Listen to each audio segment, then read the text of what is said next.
It began with a single streak of blood barely visible, winding through the gravel path of a quiet park at dawn. No witnesses. No cries for help.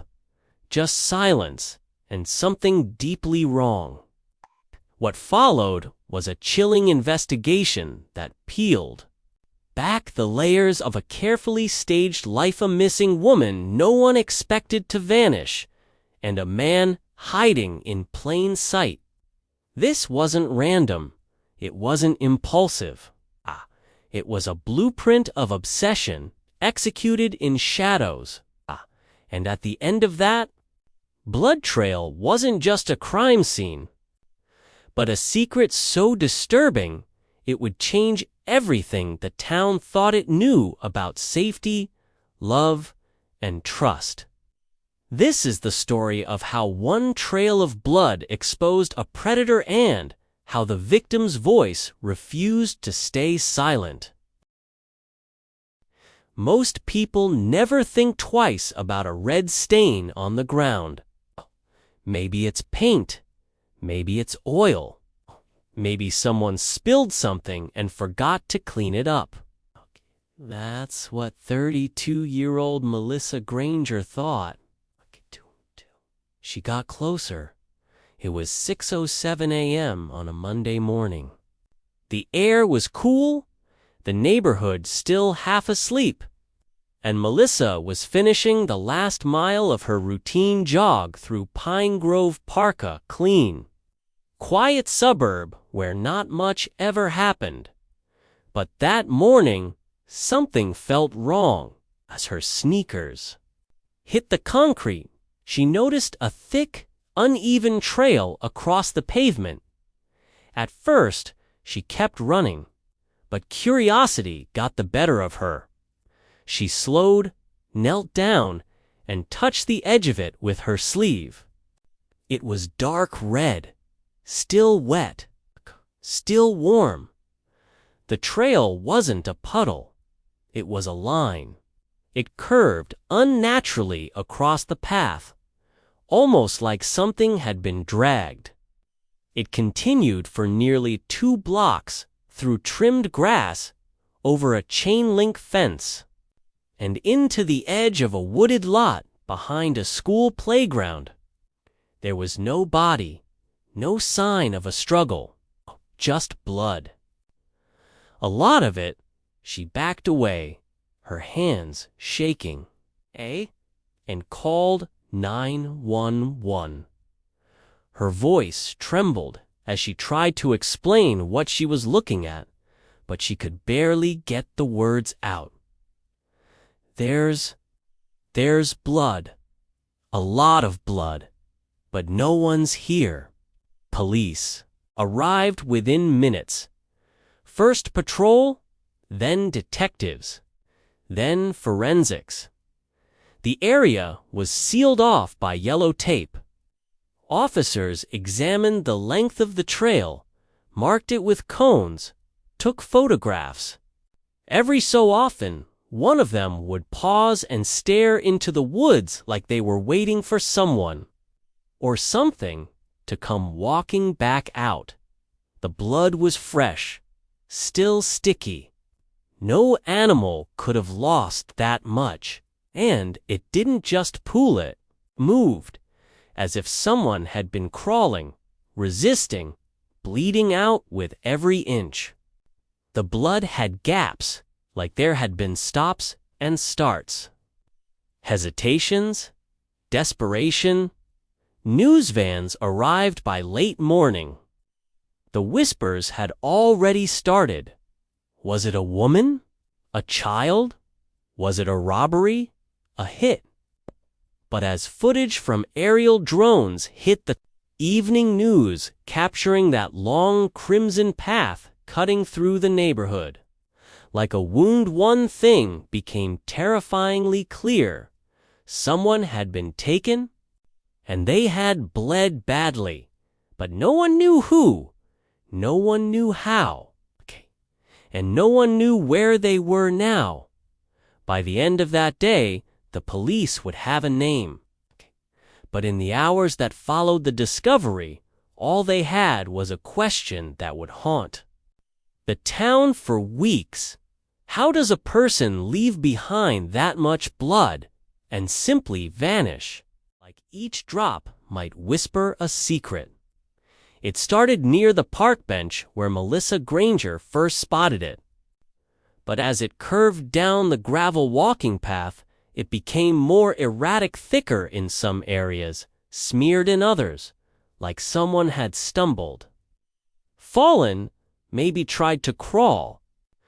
Then, as if the story became too painful to tell, the trail ended. Just like that, no body, no clothing, no footprints leading away. It was as though the person had simply vanished. Detectives began canvassing the area immediately. A crime scene. Tape fluttered in the breeze as local news vans began arriving, hungry for details the police didn't yet have. Questions came quickly. Was it an animal attack? A hit and run? Is the person alive? Officers avoided speculation, but behind the scenes, concern was growing. There was too much blood for a minor injury, too consistent to be random. And the pattern, it looked intentional. They brought in K9 units to track the scent. The dogs barked aggressively at a break in the fence leading into the woods, then stopped, confused, unsettled. The trail faded fast once it hit the leaves. No signs of a struggle in the forest. No drag marks. As if whatever happened had been cleaned up or covered. Still, there were clues. Just a few feet off the main trail. Hidden in the tall grass, officers found something small but unsettling. A single silver earring, the clasp bent and blood on its tip. Further along, wedged into the base of a tree, a red-stained tissue, and under a rotted log, nearly overlooked tire impressions. Not from a car, but something smaller, a trailer, maybe, or a dolly. As if someone had come prepared to move something heavy, fast, and quietly. The mood shifted quickly. What began as a search for an injured person turned into a potential homicide investigation. Nearby residents were asked to check security footage. Search teams were sent to nearby ditches, waterways, and dumpsters. Everyone feared the same thing. That the trail would end not just in disappearance, but in death. But amid all the uncertainty, one thing became painfully clear: whoever had left that blood behind hadn't just suffered. They'd been hunted, trapped, and dragged into something far more sinister than anyone in Pine Grove had ever seen before. The scene was no longer just a mystery, it was a message, And someone had gone to great lengths to make sure it was loud and clear, without leaving their face behind. At 3:12 p.m., just hours after the blood trail was discovered, a call came into the station from a worried voice, tight, shaken, barely holding together. It was Lena Carr's sister, Danielle. She hadn't heard from Lena since the night before. No calls, no texts. And that wasn't like her. Not even a little. Lena was punctual to a fault. She didn't ghost people. She didn't disappear.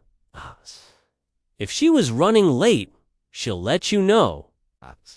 If she was upset, she said it directly. She was the kind of person who triple-checked her alarm before bed, who set reminders for everything from her mom's medication refills to birthdays of coworkers she barely knew. So when hours passed without a single sign of her, Danielle's concern turned to dread. The timing couldn't have been worse.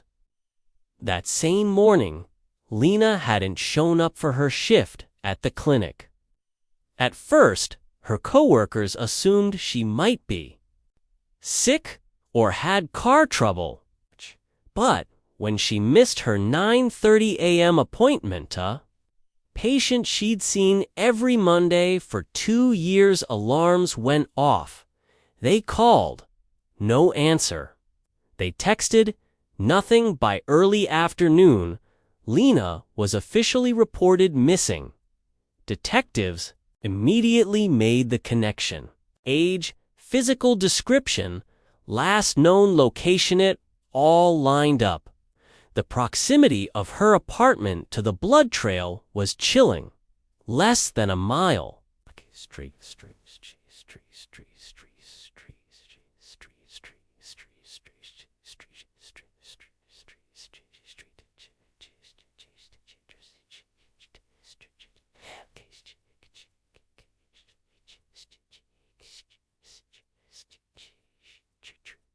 Where saw parectral?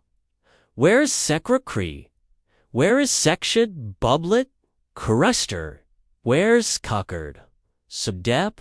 When sirs cuss bucker? Career surust correctus cos up calls awasik upperin with war wakaskurus atuake quick kick dist kick cook kinds cos ed getting wasik cooked keat.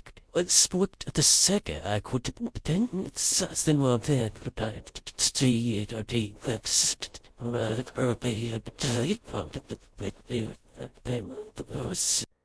the pieces were starting to come together, but the picture they were forming wasn't hopeful. Officers visited Lena's apartment just after sunset. The lights were off, the mailbox full.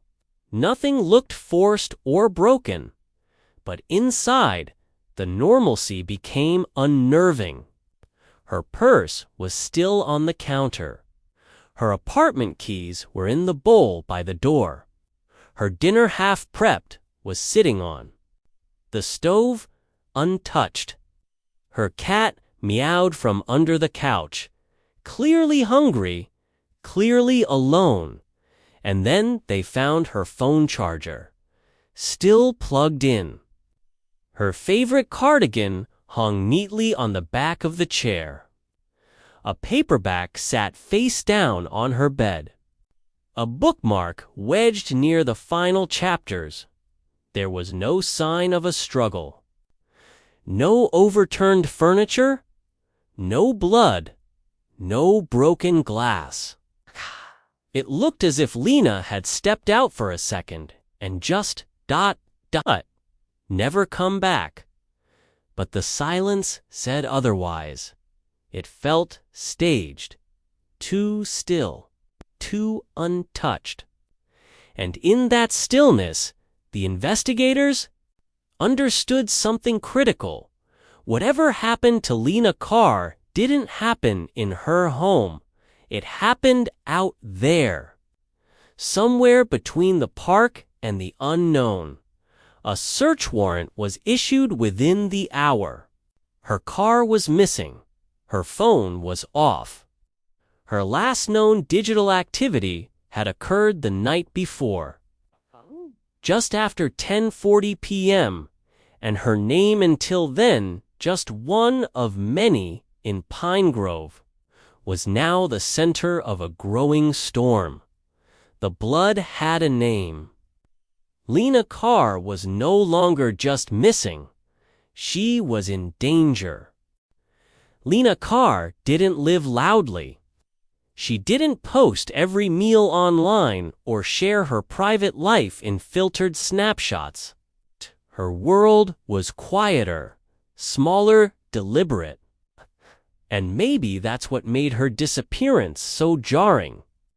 Because when someone like Lena vanishes, it doesn't just leave questions. It leaves echoes.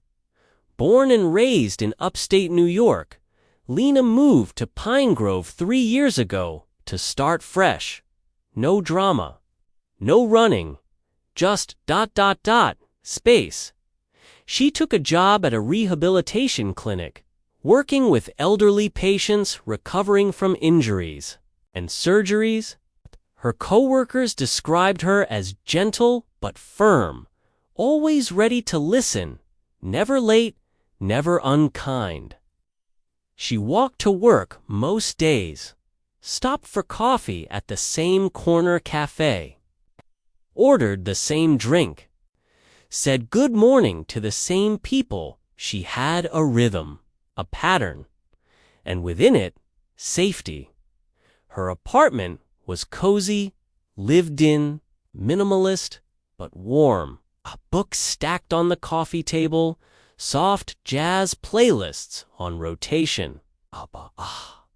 A single framed photo of her and her sister smiling at the edge of a lake.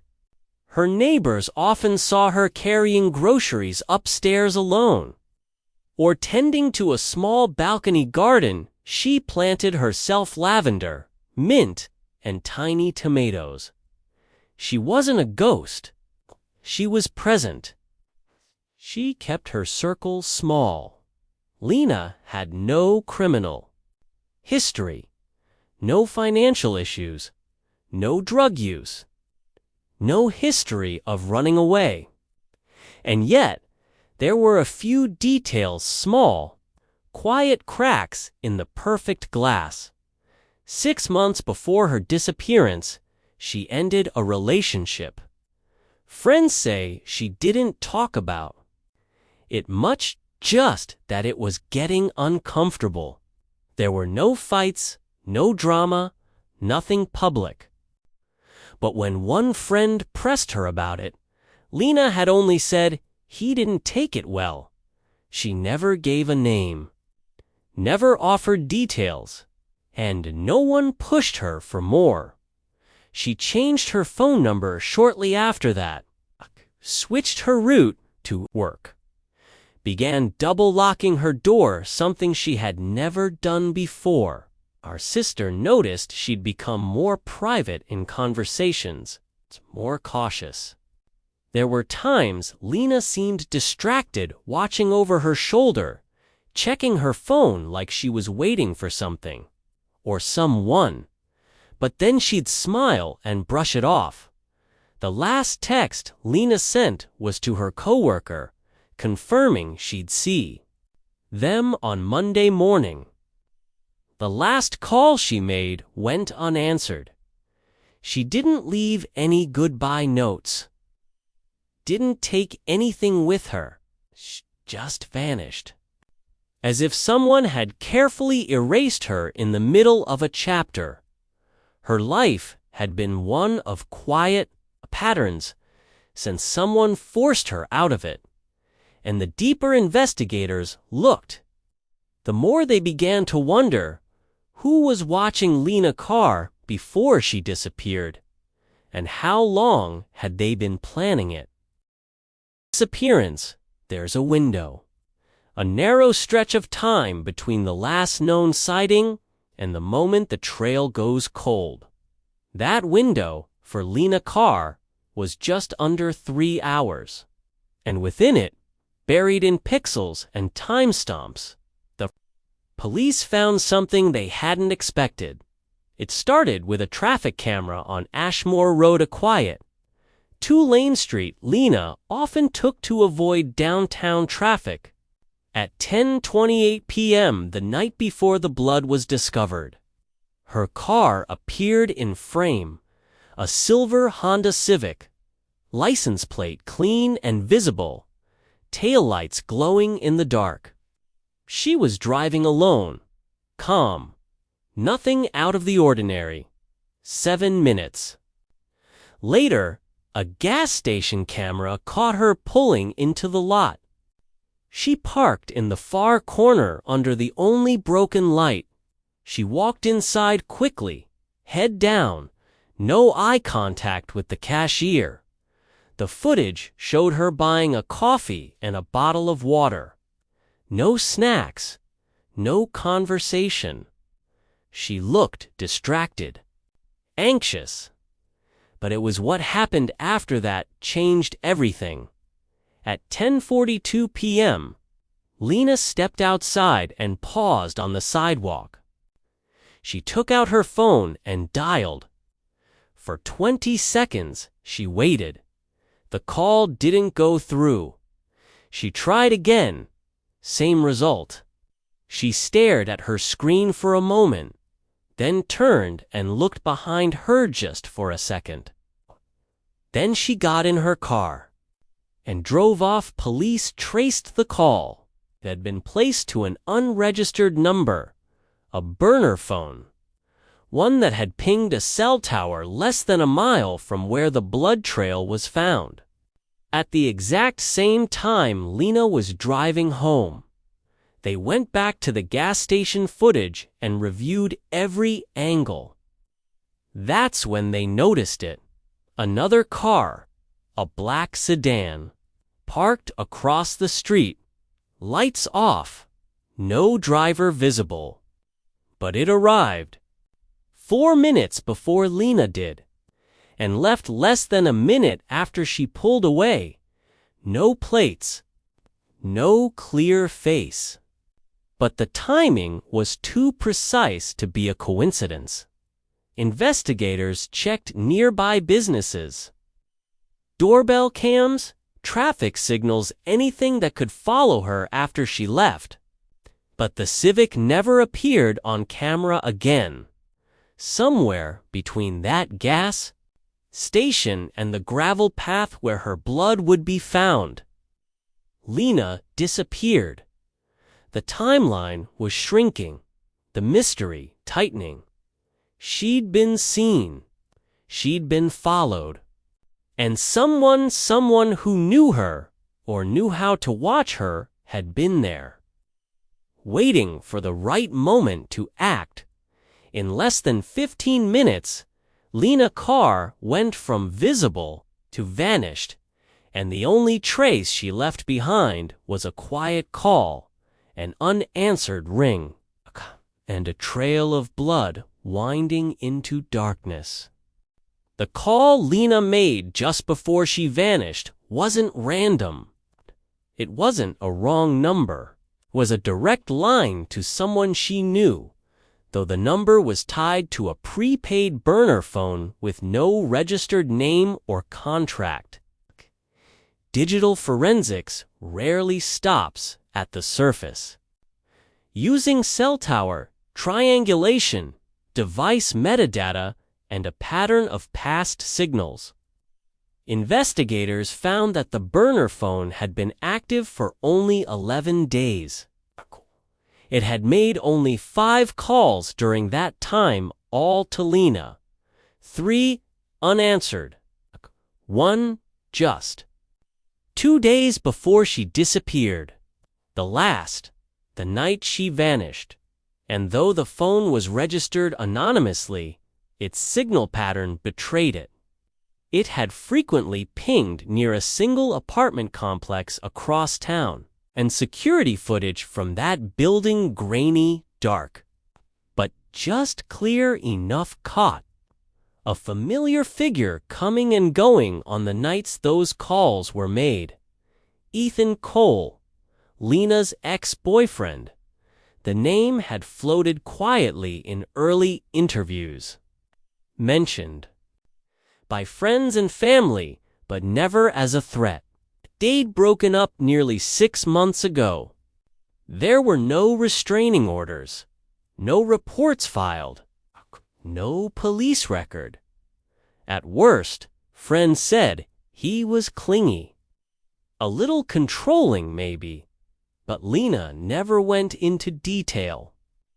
She had ended it and moved on, or so everyone thought. When detectives brought Ethan in for questioning, he didn't flinch. Calm, cooperative, confused by the attention, even. He claimed he and Lena hadn't spoken in months, that he had no idea where she was. that he was heartbroken to hear she was missing. But when pressed about the burner phone, the cracks began to show. He denied owning one not first. But when police presented the data, the location ties, the overlapping signals, he paused, then shifted. He said the phone wasn't his. That maybe someone had cloned his location data. That he couldn't explain the coincidence. But coincidences were piling up fast. The most damning evidence was still coming. A subpoena of Ethan's main phone revealed he had downloaded multiple apps used to mask numbers and create fake caller IDs. In the deleted folder were fragments of text drafts, unsent, unfinished messages written but never delivered. One read, "You don't get to ignore me forever." Another simply said, "I told you I wasn't done with you." Still, without Lena's body or a confirmed crime scene, Ethan walked out of that interview without charges. But his name was no longer just background noise. He was now the focus. He'd followed her. He'd called her. He'd watched her from the shadows. And the more investigators looked into Ethan Cole, the more they realized this wasn't a coincidence. This was escalation. Lena hadn't disappeared randomly. She'd been hunted. And the person watching her had a face they already knew. On paper, Ethan Cole was exactly what you'd expect in a place like Pine Grove. Clean-cut, employed, quiet. He worked remotely as an IT consultant, freelancing for small businesses and local law firms. No criminal record, paid his rent on time. Always nodded politely to neighbors, kept to himself, but not in a way that drew suspicion. He was the kind of man who could disappear into a crowd, not because he was invisible, but because he knew how to blend in. When detectives began piecing together his background, what they found didn't immediately set off alarms. He grew up 2 towns over. Average student, introverted. No major disciplinary issues. He had bounced between tech jobs, but always landed on his feet. There were no public signs of violence. No calls to police. No domestic disturbances. If anything, he seemed ordinary, boring, even.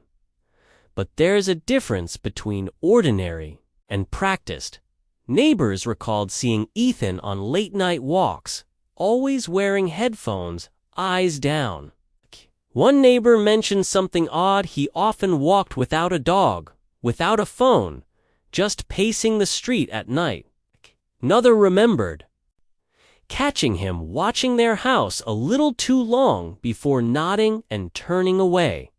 Small things, harmless at the time.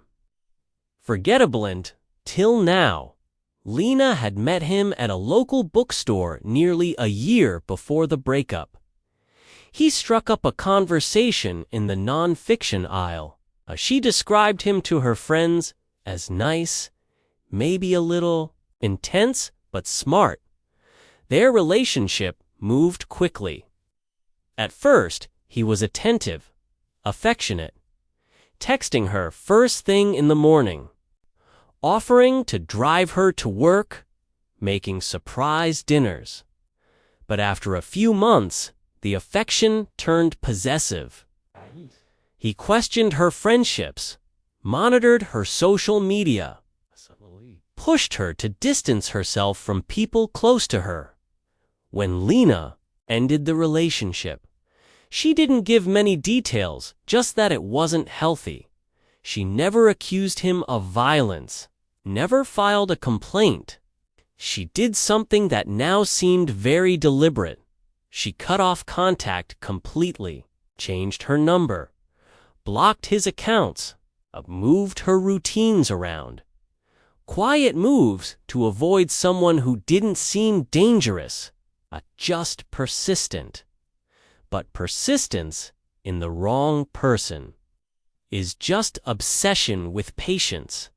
Investigators obtained Ethan's browser history. Buried in private tabs and deleted caches were pages filled with surveillance gadgets, GPS trackers, burner phone guides, even tutorials on how to wipe metadata from files. Alone, they meant nothing. Together, they painted a portrait of control. Then came the journal, discovered later inside a locked file cabinet in Ethan's apartment. It wasn't a diary in the usual sense, it was a document. Dozens of typed pages, printed and annotated by hand. Some entries read like letters, others like blueprints, and one line repeated over and over, "She belongs with me." She just doesn't know it yet. This wasn't heartbreak, it was ownership. And for Ethan Cole, Lena Carr had never left Himby, 'cause in his mind, she was never allowed to. The mask of normal had slipped, and behind it was something colder, something calculated. A man who had studied how to stay invisible until it was time to strike. In the end, it wasn't blood or fingerprints that gave Ethan Cole a wit, was his obsession. And like most obsessions in the digital age, it left a trail. After securing a warrant, investigators dove into Ethan's devices. What they found wasn't just disturbing, it was methodical. A full archive of Lena's life reconstructed through screenshots, saved photos, and audio recordings. He had followed her social media even after she blocked him, using fake accounts to monitor her. Stories. A folder labeled LC on his desktop contained over 400 files, candid photos of her walking home from work, timestamps of her daily schedule, notes on who she spent time with. It was a digital diary of surveillance quietly assembled, obsessively. Organized, there were maps, hand-drawn routes from her apartment to the park, GPS logs, pins dropped at places she visited frequently. One file, titled Sunday Patterns, charted where Lena went each week from her grocery store visits to when she took out the trash. He hadn't just watched her, he had studied her. Buried deeper inside his phone was an app disguised as a calculator. Inside that calculator was a hidden vault of voice memos.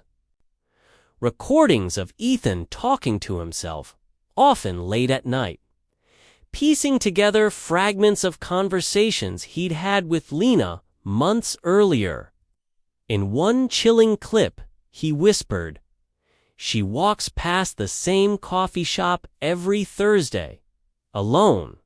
She wants me to see her." As investigators listened, the tone shifted. The calm voice in the beginning measured, rehearsed, grew darker, more erratic. He accused her of playing games. He referred to her in past tense. He repeated one phrase in several recordings, "If I can't have her, no one will." Then came the texts. Dozens of unsent drafts saved in his messaging app. Messages he wrote, but never delivered. Messages filled with bitterness, pleading, control. "I forgave you for everything. This is what you wanted. You'll be sorry you made me do this." Some messages were written in the days leading up to Lena's disappearance. Others were written afterward, in one final, unsent text.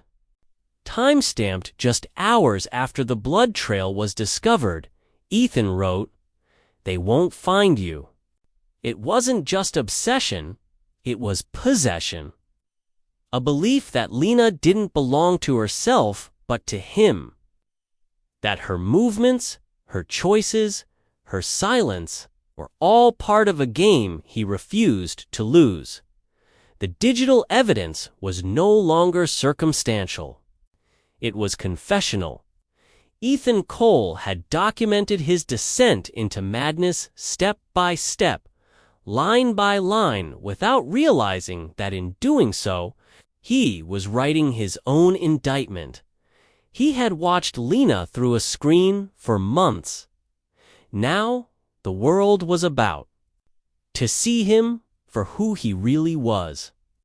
For all the twisted messages and digital stalking, there was still one question that haunted the investigation. Where was Lena Carr? Without a body, there was no murder charge.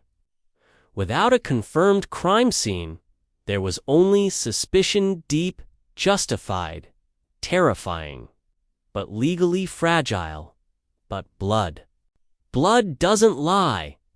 The trail found in the park was sent to the lab within hours. DNA results came back in 2 days. It was Lena's. The concentration and volume were alarming. Experts estimated that she had lost more than half her total blood, volume enough to be fatal. This wasn't a scratch or a fight or a panic wound. This was prolonged trauma, a violent event. And it had ended without a witness, without a scream, and without a trace. Investigators returned to the area where the blood trail stopped just beyond the fence line near the woods. The ground had hardened after a week of sun, but trained eyes found more impressions in the dirt, faint but visible. Parallel marks, about 2 feet apart, consistent with wheels like a dolly or small cart.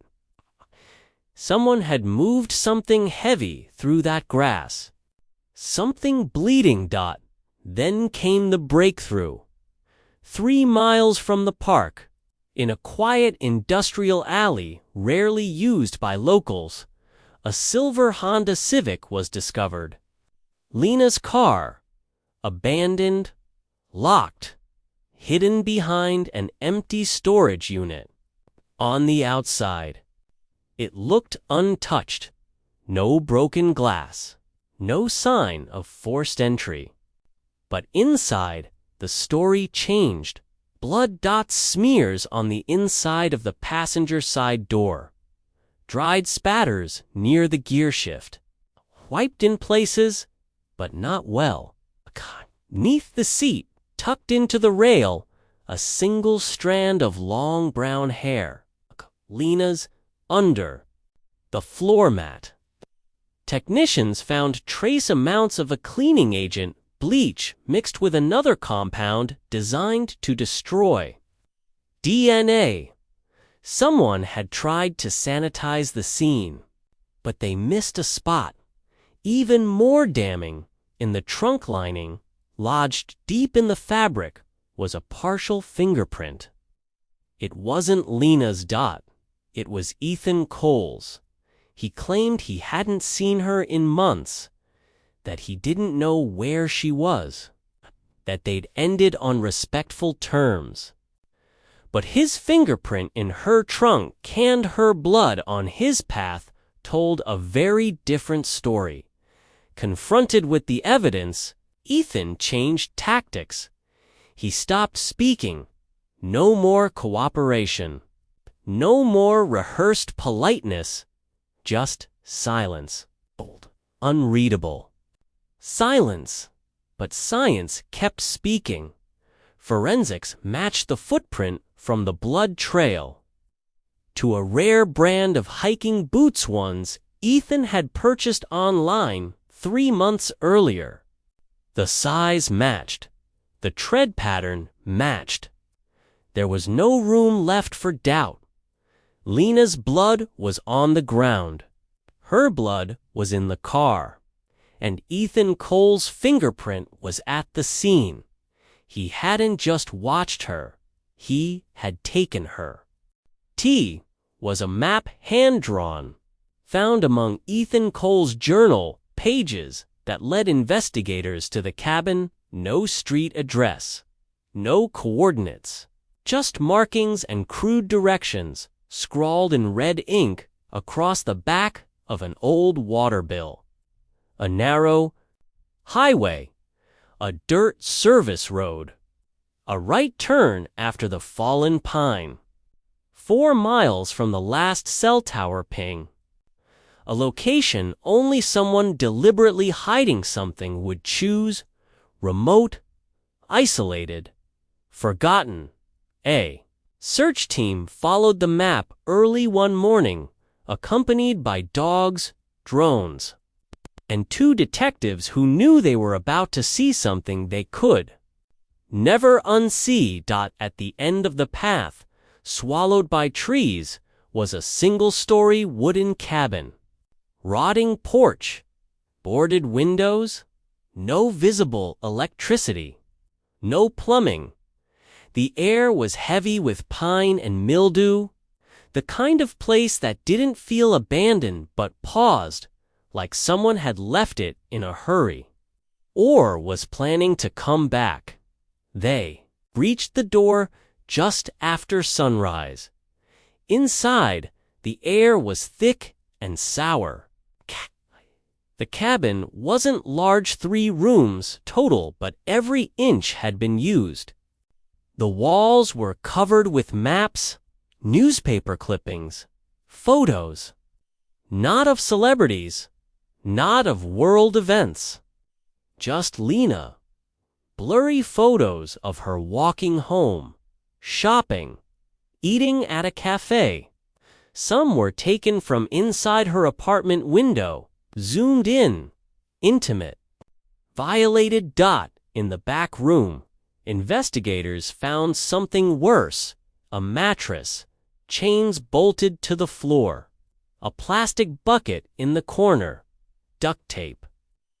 A set of women's clothes folded neatly in the corner, Lena's size, and in a small wooden box. Beside the bed, a locket.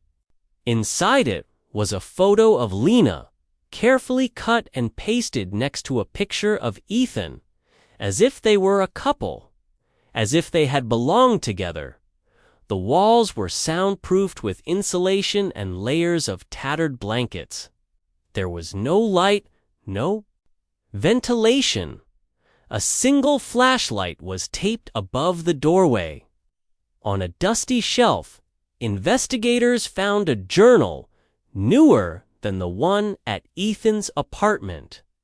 The entries were handwritten, erratic, many unreadable. But one was clear.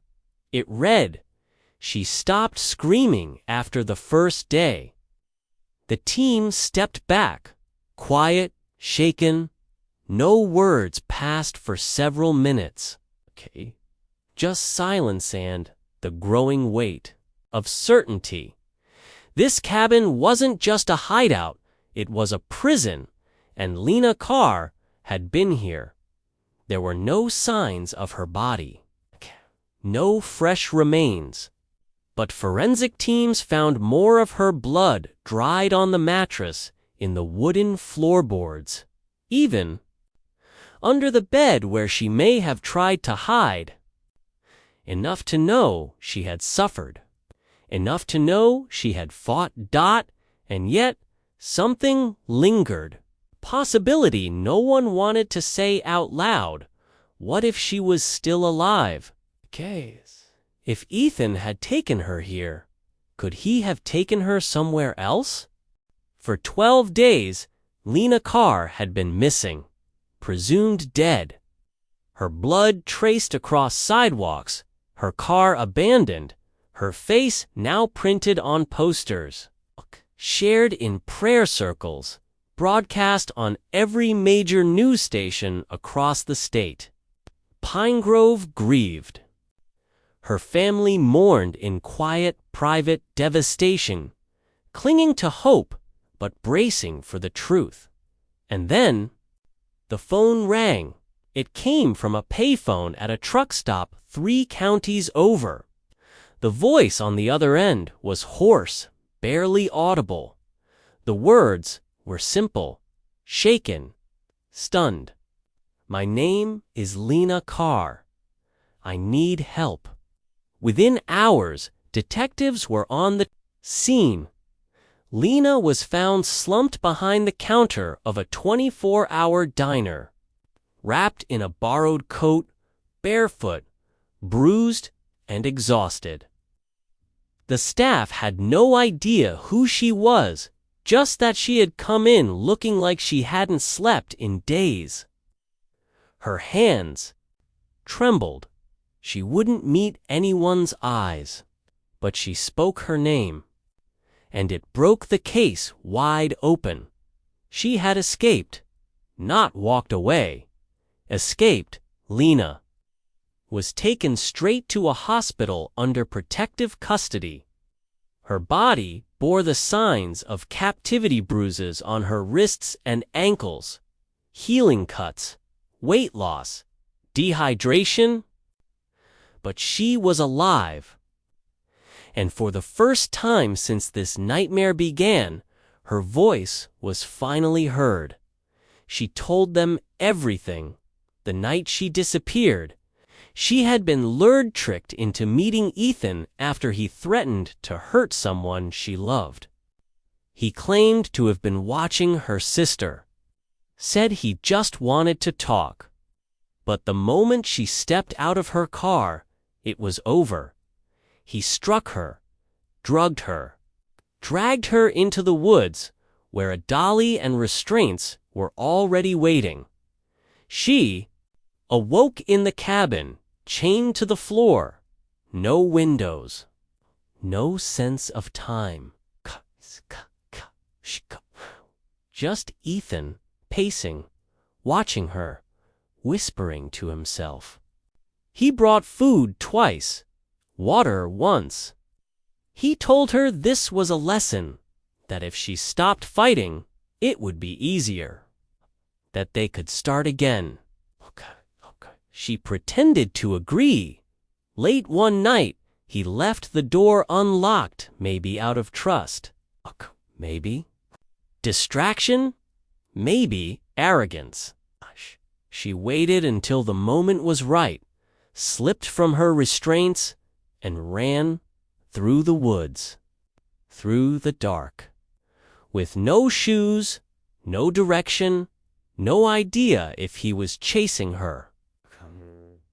Just running, surviving. She'd been walking. For 2 days when she reached the truck stop. She had no phone, no ID, no money, but she had her name. And that was enough. Her voice cracked as she gave her first statement to police. But in her weakness, there was strength. Strength that had carried her through a hell no one should survive. Strength that would now become the final blow in the case against Ethan Cole. Because now, the blood had a witness. The cabin had a survivor. And Ethan had nowhere left to hide. The man who once vanished into shadows was now fully exposed.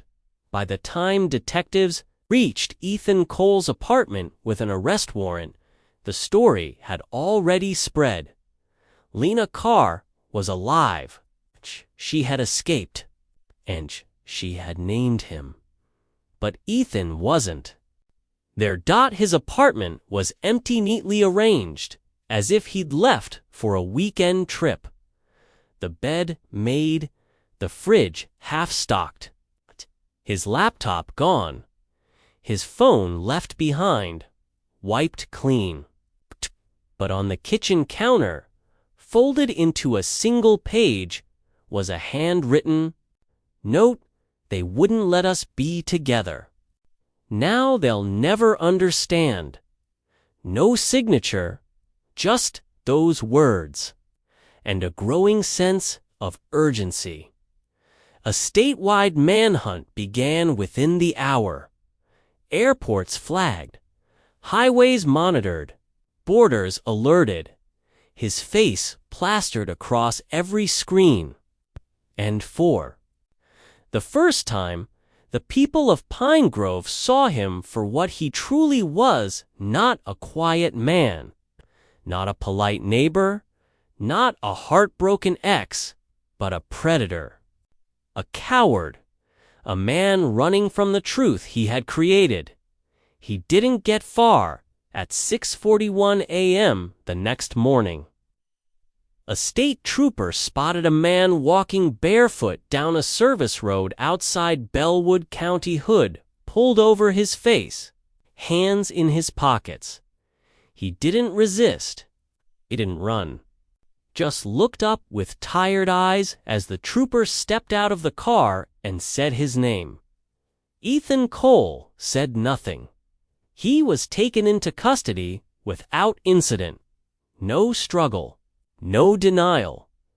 But in the back of the cruiser, the silence was different. This time, it wasn't calculated. It wasn't smug. It was defeated. At the station, he invoked his right to remain silent.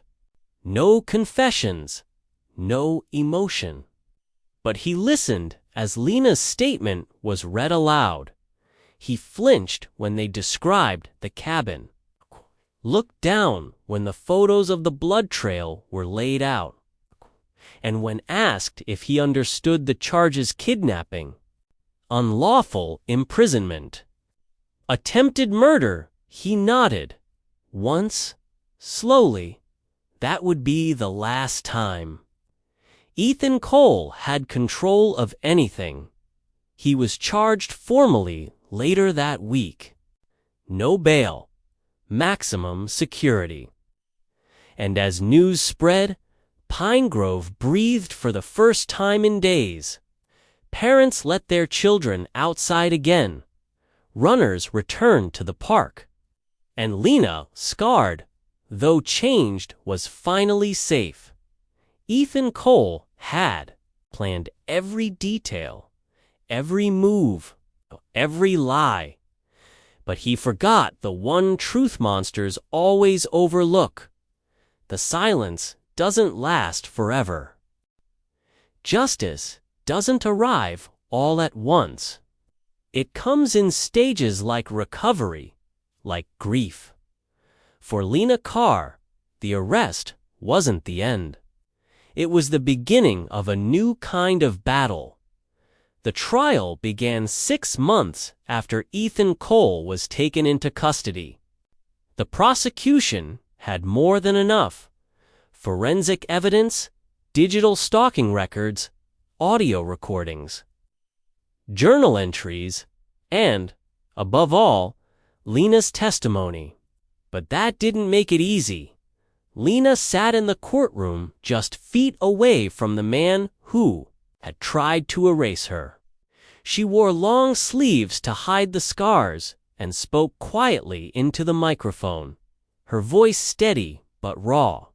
She recounted the night he took her, the days she spent chained in darkness, the moment she escaped barefoot into the woods. Her words weren't rehearsed. They were jagged, real, and the jury listened in stunned silence. When the prosecution read from Ethan's handwritten journal, stopped screaming after the first day, several jurors visibly turned away.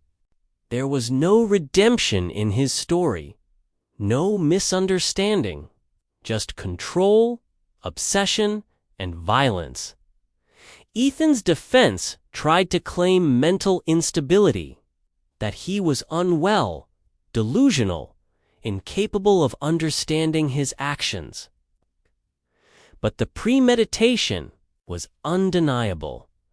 The surveillance, the burner phones, the chains, the cleaning supplies, the maps, he hadn't snapped. He had planned. After 3 weeks of testimony and just under 4 hours of deliberation, the jury returned with a verdict: guilty on all counts: kidnapping, false imprisonment, attempted murder, unlawful surveillance, stalking, life in prison. Without parole, Ethan showed no emotion, no apology, no tears. Just the same flat stare he'd held since the moment of his arrest, like he still believed he'd been misunderstood. Like he hadn't lost, but he had. For the town of Pine Grove, the verdict was more than legal closure, was moral relief. The park where the blood trail began was cleaned, the fence repaired, the gravel path repaved. A bench was placed there months later, inscribed with simple words: for the ones who ran, for the ones who fought, for the ones who survived. Lena Carr didn't return to her old life. Some places hurt too much. She moved to a new city under a new name, slowly rebuilding what was taken. She started speaking at self-defense seminars, quietly advocating for victims who had survived trauma most people couldn't imagine. She never gave interviews, never told her story to the press. But her presence live, unbroken, was louder than any headline. Justice didn't erase what happened. It never does. But it ended the silence. And for the first time in a long time, it gave Lena Carr her life back.